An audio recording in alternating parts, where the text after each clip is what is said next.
Assalamu alaikum wa rahmatullahi wa barakatuh. Bismillah, alhamdulillah, wa salatu wa salamu ala rasulillah wa ba'd. All thanks and praise are due to Allah subhanahu wa ta'ala, and may His peace and blessings be upon His last and final messenger, His family, His companions, and those who follow them until the end of times. Ramadan is the month of fasting. Allah subhanahu wa ta'ala tells us, يا أيها الذين آمنوا كتب عليكم الصيام كما كتب على الذين من قبلكم لعلكم تتقون. يا أيها الذين آمنوا, O you who have believed, O people of īmān, O you who believe in Allah, His Messenger, and the last day. This is Allah speaking to us directly. He is addressing you and I. Ibn Abbas radiallahu anhuma would say, whenever you come across this expression in the Quran, you should pay very close attention, because Allah is speaking to you directly, and He's going to either command something that's beneficial for you, or He's going to prohibit something that's harmful for you. Kutiba alaykum as-siyam. Fasting has been made an obligation for you. Fasting has been made obligatory upon you. كَمَا كُتِبَ عَلَى الَّذِينَ مِنْ قَبْلِكُمْ. Just as it was made obligatory on those who came before you, لَعَلَّكُمْ تَتَّقُونَ. So that you may become people of taqwa. So that you may become a person who is mindful, conscious, and aware of Allah. In this verse, Allah subhanahu wa ta'ala instructs us, informs us that fasting is an obligation. It's fard. It's something that we are required to do. The word for fast in Arabic is ṣawm. It comes from the verb ṣāma yasumu sum ṣawman, which we translate as to fast. Linguistically, it means al-imsaku mutlaqan. It means to withhold from something in the absolute sense of the word. To refrain, to withhold. So if I refrain from speaking, if I refrain from eating, if I refrain from drinking, if I refrain from writing, if I refrain from reading, linguistically, that's ṣawm, that's imsak. Technically, as an act of worship, within the framework of Islam, it's defined as al-imsaku عن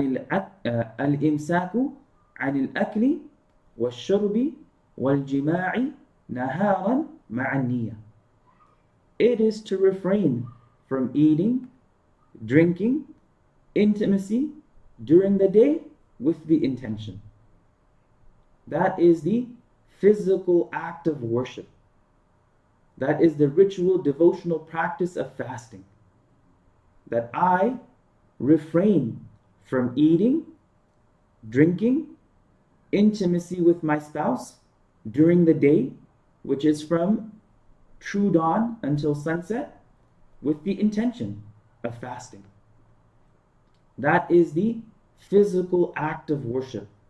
That is the devotional ritual practice. But this devotional ritual practice has a deeper meaning behind it.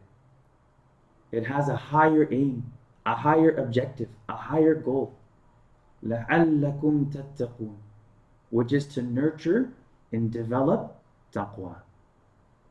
One of the goals, one of the objectives of fasting throughout the month of Ramadan for these 29-30 days is to nurture and develop God consciousness, so that I become a person of taqwa. I become more mindful of my Lord and Creator, so that I'm more mindful about my speech, my tongue, the words I speak, what I say and how I say it. So I become more mindful with my eyes. I become more mindful with my behavior, with my conduct. The scholars, they have described taqwa in several different ways. One of the most common definitions actually is the definition of the result of taqwa. of the consequence of being God conscious. And they say, At-taqwa imtithalu awamirillah wajtinabu nawahihi. Taqwa is to obey the commands of Allah and stay away from His prohibitions. That is the result of taqwa. So this entire month, one of the objectives behind fasting is to nurture and develop this quality. And there's a link, there's an intrinsic link between the act of fasting and nurturing and developing taqwa. Because when I'm fasting, I am intentionally staying away from food, drink, and intimacy with my spouse. These are three things that feed my most base desires. And these are three things that are usually permissible. Normally, I'm allowed to eat as long as it's something lawful, wholesome. I'm allowed to drink as long as it's something lawful and wholesome. I'm allowed to engage in acts of intimacy with my spouse as long as it's lawful and wholesome. If I can avoid these things intentionally, that means I have the willpower, I have the ability, I have the capacity to avoid sin. And there's also something unique about fasting where it suppresses our desires. And that is why the Prophet ﷺ, he advised a group of young companions that if they don't have the ability to get married, they should fast. Because fasting will serve as a protection. It will serve as a shield. So as I'm fasting during this blessed month, I should try my best to make my fast more meaningful. So as I'm fasting from food, drink, and intimacy, I should also be fasting with my tongue. Now that doesn't mean I don't engage in conversations, I don't speak to my friends and my family and my coworkers. What it means is I become extra careful on how I use my tongue. That I'm going to try my best to not curse during the month of Ramadan, to not use any sort of foul, obscene language. I'm going to try my best to avoid lying. I'm going to try my best to avoid backbiting, which is very difficult for a lot of people. I'm going to try my best to avoid slandering. I'm going to try my best to avoid using a tone of voice that may hurt someone else. I'm going to be fasting with my eyes.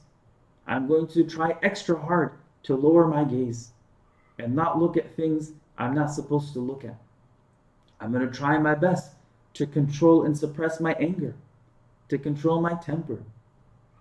I am going to be fasting in a manner, in a way that's pleasing to Allah and that is accepted by Him. As the Prophet ﷺ said, مَنْ لَمْ يَدَعْ قَوْلَ الزُّورِ وَالْعَمَلَ بِهِ فَلَيْسَ لِلَّهِ حَاجَةٌ أَنْ يَضَعَ طَعَامَهُ وَشَرَابَهُ. That whoever doesn't abandon قَوْلَ الزُّورِ. قَوْلَ الزُّورِ, it can be explained in several different ways. One of them is to bear false testimony, but another can be more general, obscene speech. Cursing, lying, backbiting, slandering. Whoever does not abandon obscene speech, وَالْعَمَلَ بِهِ, and obscene behavior, then Allah has no need for that person to abandon his food and drink. That they might have fulfilled the obligation, but there's no meaning behind it. They're not gaining anything from it. There's another hadith attributed to the Prophet ﷺ that there are some individuals who spend the entire night in prayer, and the only benefit they derive from it is lack of sleep. There's some individuals who fast, and the only benefit they derive from it is being hungry and thirsty. We want to avoid that. We want to fast in a manner that is pleasing to Allah and accepted by Him, and that allows us to reach the main goal, the main objective, which is to nurture and develop taqwa. May Allah subhanahu wa ta'ala give all of us the ability to do so. May Allah make us among those that through our fasting we become more mindful and cautious of Allah subhanahu wa ta'ala more mindful and conscious of Allah subhanahu wa ta'ala. وصل اللهم على سيدنا ونبينا ومولانا محمد وعلى آله وصحبه وسلم. جزاكم الله خيرا والسلام عليكم ورحمة الله وبركاته.